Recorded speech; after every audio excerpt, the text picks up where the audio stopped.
Hello प्यारे बच्चों, आप सभी का बिहार बोर्ड आर्ट्स विद्याकुल में स्वागत है। प्यारे बच्चों, हमने एक 30 प्रश्नों की अति लघु उत्तरीय प्रश्न का एक श्रृंखला आप तक पहुंचाया था। आप सब ने उसे बहुत ज़्यादा पसंद किया और आपने ये भी कहा कि सर उसका सोल्यूशन आप करवा दीजिए, उसका हल करवा दीजिए। बच्चों, ये वही सीरीज है जिसमें उस 30 प्रश्नों का या 30 से ज़्यादा भी प्रश्न हो जाएंगे बच्चों, पर आप सबके एग्जाम में जो रेलिवेंट प्रश्न है, जहाँ से प्रश्न आ सकते हैं, उन सभी प्रश्नों का मैं हल कराने चल रहा हूँ। आप इस प्रश्न के हल का जितना ज़्यादा, अर्थात हमारी इस वीडियो को जितना ज़्यादा बेहतर सपोर्ट करेंगे, आगे हम अति लघु उत्तरीय के अलावा दीर्घ उत्तरीय प्रश्न भी लेकर आएंगे, प्रश्नों की श्रृंखला लेकर आएंगे और आप सबको उसका सोल्यूशन भी कराएंगे। बच्चों, स्टार्ट करते हैं। इसमें स्टार्ट करने से पहले आप सबके लिए एक बात प्यारे बच्चों, कि मैं जीतूंगा अपने पिता के संघर्ष पर पूर्ण विराम लगाने के लिए। सबका दायित्व है प्यारे बच्चों, हमारा, आपका, हम सबका। हमारे परिवेश में जो हमारे संघर्ष हैं वो कम कैसे होंगे जब आप एक बेहतरीन मुकाम को हासिल करेंगे, है ना। बच्चों, स्टार्ट करते हैं आज का ये पहला प्रश्न। क्या क्या प्रश्न है इसमें? 4 प्रश्न है प्यारे बच्चों, और ये चैप्टर नंबर 1 से है। चैप्टर नंबर 1 से ये टोटल 4 प्रश्न है प्यारे बच्चों। चैप्टर नंबर 1 से प्यारे बच्चों 4 प्रश्न हैं। ऐसे हर एक चैप्टर के जो इंपॉर्टेंट प्रश्न है प्यारे बच्चों, अति लघु उत्तरीय प्रश्न है, वो मैं आप सबको कराऊंगा।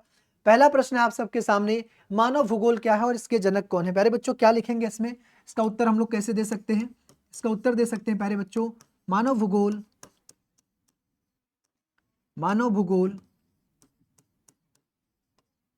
भूगोल की वह शाखा है, मानव भूगोल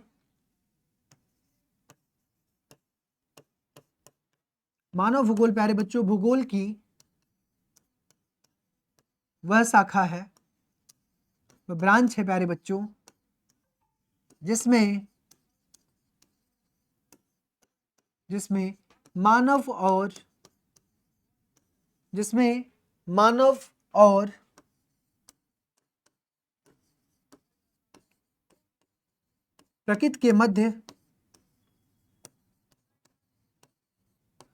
और प्रकृति के मध्य संबंधों का अध्ययन किया जाता है।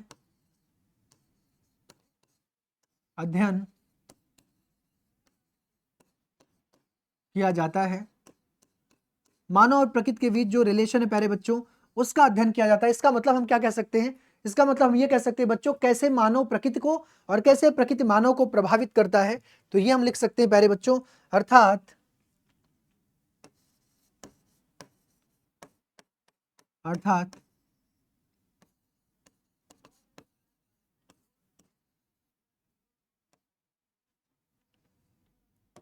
इसके अंतर्गत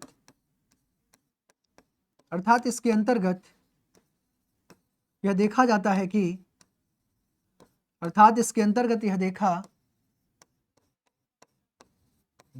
कि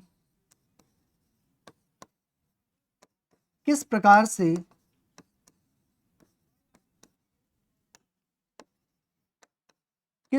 से मानव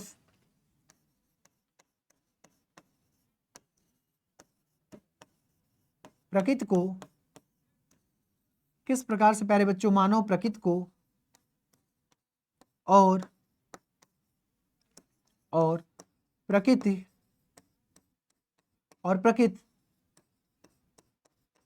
मानव को प्रभावित करते हैं।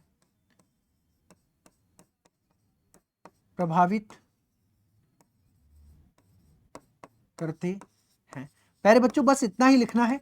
याद रखिएगा, जिस प्रश्न का जितना डिमांड है उससे एक्स्ट्रा चीजें आपको नहीं लिखनी है प्यारे बच्चों। 2 नंबर के प्रश्नों में एकदम सफिशिएंट आंसर है, बस इस पे आपको 2 नंबर मिल जाना चाहिए। 1 नंबर इस प्रश्न का आंसर देने का, और अगर आपने इसके जनक के बारे में बता दिया तो और ज्यादा बेस्ट है। तो इसके जनक कौन है प्यारे बच्चों?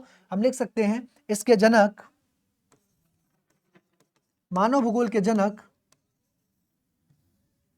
या पूरा लाइन लिख देते तो और अच्छी बात है। मानव भूगोल, जिसको ह्यूमन ज्योग्राफी कहा जाता है प्यारे बच्चों, मानव भूगोल के जनक फ्रेडरिक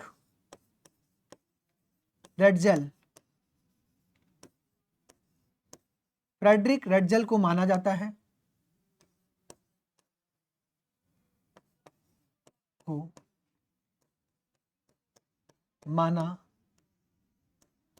जाता।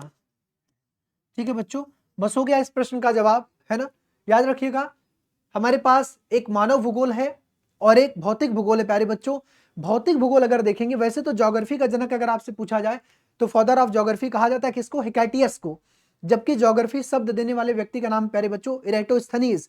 और अगर आपसे पूछा जाए कि मानव भूगोल का जनक कौन है, तो इसका जवाब बताना है फ्रेडरिक रेडजेल। लेकिन प्यारे बच्चों अगर आपसे पूछा जाए भौतिक भूगोल का जनक कौन है, तो उनका नाम है अलेक्जेंडर हम्बोल्ट, है ना। तो अंतर याद रखिएगा। दूसरा प्रश्न है प्यारे बच्चों आपके सामने।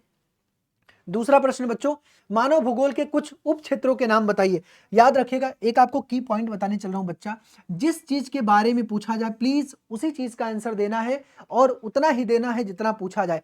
यहां पर सिर्फ आपसे पूछा गया है कि कुछ मानव भूगोल है प्यारे बच्चों, ह्यूमन ज्योग्राफी, उसके जो सब सेक्टर हैं उसके नाम बता दीजिए। कुछ का नाम बताना है। यहां पर किसी भी सेक्टर को एक्सप्लेन करने की जरूरत नहीं है, सिर्फ नाम बताना है। अगर एग्जामिनर को एक्सप्लेनेशन चाहिए या उसका विस्तृत जानकारी चाहिए तो वो यहां पर लिखता कि मानव भूगोल के कुछ उप क्षेत्रों का वर्णन कीजिए। तो वर्णन वाले शब्द में प्यारे बच्चों आपको थोड़ा थोड़ा सबके बारे में बताना होता, यहां सिर्फ नाम लिखना है और आपका 2 नंबर पक्का हो जाएगा एग्जाम में, है ना। तो इसका उत्तर हम लोग क्या लिख सकते हैं, मानव भूगोल के कुछ मानव भूगोल के कुछ उप क्षेत्र निम्नलिखित हैं। निम्नलिखित हैं अर्थात जो हमने नीचे हम लोग लिखने चल रहे हैं वो आपको इसमें जवाब के रूप में रखना है प्यारे बच्चों। कुछ निम्नलिखित हैं, ठीक है। अब कुछ में आप 1 बाय 1 कुछ नाम डाल सकते हो बच्चों। आप क्या डाल सकते हो, कोई नंबरिंग मत करिए, नंबरिंग कुछ मत करिए। अगर नंबरिंग देंगे तो कोई नंबर दे भी सकते हैं, नहीं भी दे सकते, आप डायरेक्टली लिख सकते हो। जैसे प्यारे बच्चों इसमें कौन कौन सा आता है, जैसे प्यारे बच्चों इसमें आता है राजनीतिक भूगोल।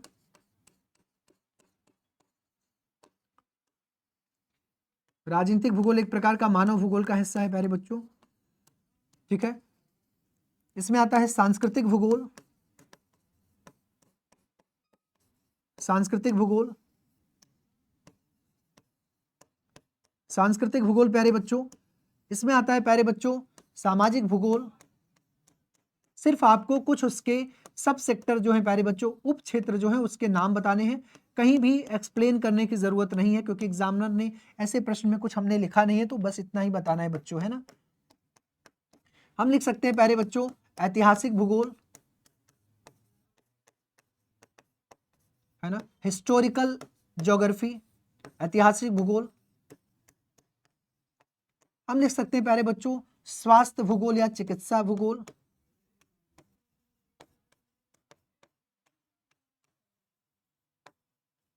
भाई स्वास्थ्य भूगोल जो है चिकित्सा मानव को इंपैक्ट नहीं करता, बिल्कुल, तो वो भी हो जाएगा इसमें, ठीक है। आर्थिक भूगोल लिख सकते हैं प्यारे बच्चों, आर्थिक भूगोल, है ना। जितना आपको ये सब सेक्टर पता हो प्यारे बच्चों, है ना, जितना पता हो उतना के नाम आप लिख दीजिए, बस एग्जामिनर को लग जाएगा बच्चे ने जो भी लिखा है वो रिलेवेंट हमारे प्रश्न का जवाब दिया गया है, सिर्फ नाम पूछा गया है, तो हम नाम लिख करके इसको छोड़ सकते हैं। और भी जो भी आपको याद आएगा आप लिख सकते हैं एग्जाम में, नहीं याद आएगा तो ये 5-6 लिखने पर ही आपका काम कंप्लीट हो चुका है। अगले प्रश्न पर आते हैं प्यारे बच्चों, मानव के प्रकटीकरण से आप क्या समझते हैं। प्यारे बच्चों 2 शब्द होता है, एक होता है मानव का प्रकटीकरण और एक होता है प्रकृति का मानवीकरण। तो दोनों को एक बार यहां पर एक्सप्लेन कर देता हूं। एक है मानव का प्रकटीकरण, मानव का प्रकटीकरण प्यारे बच्चों, और एक शब्द है प्यारे बच्चों प्रकृति का मानवीकरण। प्रकृति का मानवीकरण, अंतर क्या है बस आपको 2-4 लाइन में आपको समझ में आ जाएगा। देखिए ध्यान से बच्चों क्या डिफरेंस है। मानव का प्रकटीकरण किसे कहते हैं, तो इसके नाम में छुपा हुआ प्यारे बच्चों, इसके नाम में लिखा है, देखिए मानव का प्रकटीकरण अर्थात मानव कैसा बन जाए, प्रकृति के अनुसार बन जाए। इसका मीनिंग क्या है प्यारे बच्चों, इसका मीनिंग है अर्थात मानव प्रकृति के अनुसार खुद को ढाले। ठीक है प्यारे बच्चों, मानव प्रकृति के अनुसार खुद को ढाले, इसका मतलब हुआ मानव प्रकृति के नियमों का पालन करे, प्राकृतिक नियमों का पालन करे। कौन करे प्यारे बच्चों? मानव करे, मानव प्राकृतिक नियमों का पालन करे, यह सिद्धांत कहता है। इसका मतलब यह सिद्धांत मानव को प्रकृति का क्या मानता है? दास। इसी सिद्धांत का दूसरा नाम है प्यारे बच्चों निश्चयवाद, या इसी का नाम है नियतिवाद। ठीक है, नियतिवाद का मतलब प्रकृति ने जो तय किया मानव ने उसे मान लिया, या प्रकृति के नियमों के हिसाब से मानव चल रहा है। इस सिद्धांत के हिसाब से मानव को प्रकृति का दास माना गया है। एक सिद्धांत प्यारे बच्चों है जिसका नाम है प्रकृति का मानवीयकरण। ये क्या है प्यारे बच्चों? अब ये देखिए, इसका भी जवाब वैसे ही लिखना है, समझाने के लिए अभी लिख रहा हूं मैं। इसका मीनिंग है प्यारे बच्चों प्रकृति कैसा हो जाए, प्रकृति का मानवीकरण, मतलब प्रकृति मानव के हिसाब से ढल जाए, अर्थात मानव प्रकृति में बदलाव करने के लिए सक्षम है ना। अर्थात मानव प्रकृति में बदलाव करने के लिए क्या है प्यारे बच्चों? सक्षम है, सक्षम है, मानव प्रकृति में बदलाव करने के लिए प्यारे बच्चों सक्षम है। अब मुझे बताओ, मैं आपसे एक प्रश्न करता हूं बच्चों, ये बताओ आप लोग, मानव प्रकृति में बदलाव करने के लिए सक्षम है, इसका मतलब ये आधुनिक मानव है, क्योंकि इसके पास बेहतरीन टेक्नोलॉजी है, बेहतरीन सुविधाएं हैं, इसलिए इस मानव के को, आधुनिक मानव को प्यारे बच्चों एनवायरमेंट का, पर्यावरण का शत्रु माना जाता है। एक ये मानव है जो प्रकृति के साथ चलता है, प्रकृति के नियमों को मानता है। तो ऐसा मानव जो प्रकृति के नियमों को माने, प्रकृति के अनुसार अपने आप को ढाल ले, ऐसे मानव को कहा जाता है प्रकृति का दास। निगेटिव सेंस नहीं है प्यारे बच्चों, निगेटिव सेंस नहीं, पॉजिटिव सेंस से माना जाएगा, है ना। तो आप बताओ, यहां पर हमारा प्रश्न था मानव के प्रकृतिकरण से आप क्या समझते हैं, तो आप क्या लिखोगे इसका जवाब प्यारे बच्चों? इसका जवाब है मानव का प्रकृतिकरण वह प्रक्रिया है जिसमें मनुष्य अपनी गतिविधियों और जीवन निर्वहन के लिए प्रकृति पर निर्भर रहता है और स्वयं को उसके अनुसार ढाल लेता है। अर्थात मानव प्यारे बच्चों प्रकृति आधारित नियमों से बंधा होता है। इसका अर्थ हुआ मानव प्रकृति के साथ सामंजस्य स्थापित करता है और प्रकृति को नियंत्रित नहीं करता। मतलब जो नियम प्रकृति ने बनाकर दिया है प्यारे बच्चों, वो मानव मान लेता है। बस आपको आराम से लिख देना है इसका। नेक्स्ट प्रश्न प्यारे बच्चों, अगला प्रश्न प्यारे बच्चों, नव निश्चयवाद की संकल्पना क्या है और यह अवधारणा किसने दिया? नव निश्चयवाद की संकल्पना क्या है प्यारे बच्चों और यह अवधारणा किसने दिया? आपको यह बताना है। जल्दी से आप लोग कमेंट करके बताओ मुझे कि क्या ये सब बातें जितनी भी मैंने आप सबको बताई वो यहां तक समझ में आया? कैसे आंसर राइटिंग करना है प्यारे बच्चों आप सबको, ये आपको समझ में आया कि नहीं? चलिए देखिए, इसमें क्या लिखना है, इसमें लिखना यह है, यह मानव भूगोल की एक अवधारणा है। अवधारणा मतलब प्यारे बच्चों कॉन्सेप्ट है ना, विचार। यह मानव भूगोल की एक अवधारणा है जिसमें मानव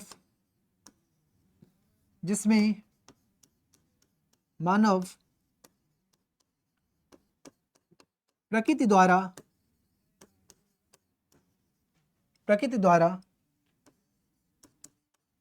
बनाए गए, प्रकृति द्वारा प्यारे बच्चों बनाए गए नियमों के दायरे में रहकर, प्रकृति द्वारा बनाए गए नियमों के दायरे में रहकर विकास कर सकता है। जिसमें मानव प्रकृति द्वारा बनाए गए नियमों के अंतर्गत रहकर प्यारे बच्चों विकास कर सकता है। अर्थात देखो, एक अवधारणा है प्यारे बच्चों निश्चयवाद, जो कहता है मानव प्रकृति का दास है। एक अवधारणा कहता है संभववाद, जो कहता है कि मानव इतना ज्यादा हावी है कि वो अपनी टेक्नोलॉजी के माध्यम से प्रकृति में कोई भी बदलाव ला सकता है।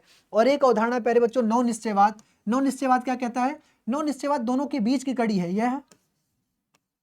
यह निश्चयवाद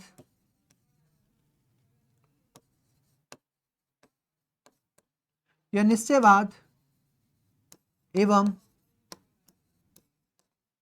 संभववाद, यह निश्चयवाद और संभववाद के मध्य का मार्ग है।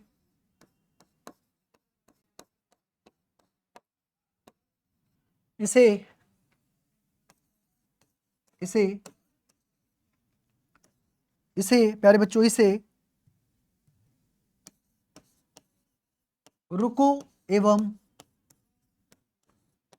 जाओ, रुको एवं जाओ नियतिवाद, नियतिवाद को प्यारे बच्चों निश्चयवाद भी कहा जाता है। एक प्रकार से निश्चयवाद के बस में रहते हुए थोड़ा बहुत विकास करने की बात ये कहता है ना। इसे रुको एवं जाओ निश्चयवाद भी कहा जाता है। ठीक है, जिस भी तरह चाहो आप इसका डेफिनेशन लिख सकते हो। इसका सेकंड पार्ट है प्यारे बच्चों, सेकंड पार्ट है यह अवधारणा किसने दिया, तो लिख लीजिए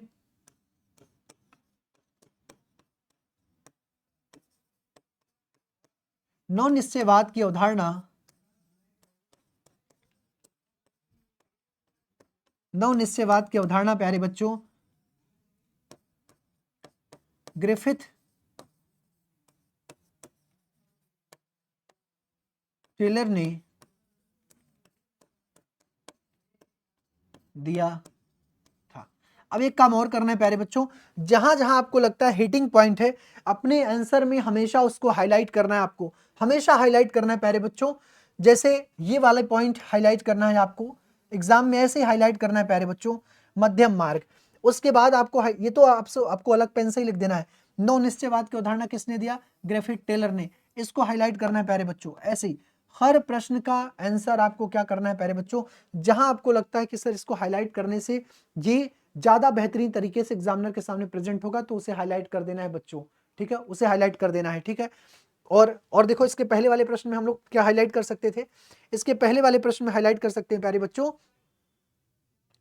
कि मानव प्रकृति के नियमों से क्या है प्यारे बच्चों, मानव प्रकृति आधारित नियमों से बंधा होता है। ठीक है, मानव प्रकृति आधारित नियमों से बंधा होता है, या दूसरे शब्दों में लिख सकते हैं मानव प्रकृति को नियंत्रित नहीं कर सकता है। इसके पहले में हम क्या हाईलाइट, इसमें तो हाईलाइट करना कोई जरूरी नहीं, यहां पर क्या हाईलाइट कर सकते हैं प्यारे बच्चों, एक तो नाम हाईलाइट कर सकते हैं, रेड जेल का नाम। प्लीज ये काम करना आपको एग्जाम में, है ना। अगर ये काम करेंगे बच्चों तो हाईलाइट चीजें एग्जामिनर को दिखती हैं, साफ सुथरा जितना आप लिखेंगे वो आपके लिए बेस्ट होगा। राइटिंग अच्छी नहीं प्यारे बच्चों, फिर भी प्रेजेंटेशन अगर अच्छा करेंगे तब भी एग्जामिनर आपको नंबर देगा। ठीक है, थैंक यू प्यारे बच्चों। आप सबको मैं इस सीरीज का हर एक प्रश्न का धीरे धीरे अति लघु उत्तरी कंप्लीट करा दूंगा, और अगर आप लोग कहेंगे तो दीर्घ उत्तरी प्रश्नों को भी लेकर हम लोग आएंगे। Thank you so much to all of you प्यारे बच्चों। नमस्कार सभी को।